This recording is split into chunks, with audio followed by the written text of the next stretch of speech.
నమస్తే. ఈరోజు electrical breast పంపు ఎలా కనెక్ట్ చేయాలో తెలుసుకుందాం.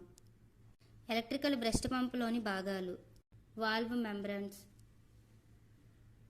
బాటిల్,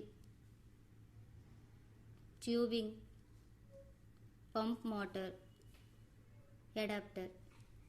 ఉపయోగించే ముందు flange, valve, membrane, bottle, tubing sterile చేయాలి.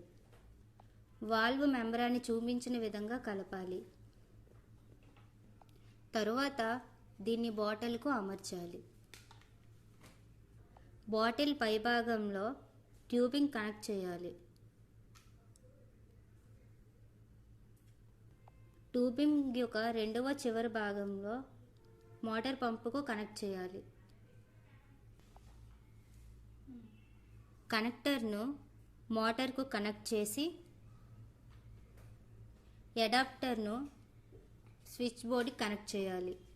దీని ద్వారా తల్లిపాలను సులభంగా, సౌకర్యంగా తీయవచ్చును. ప్రతి తల్లికి మద్దతు, ప్రతి బిడ్డకు ఆరోగ్యం. Thank you.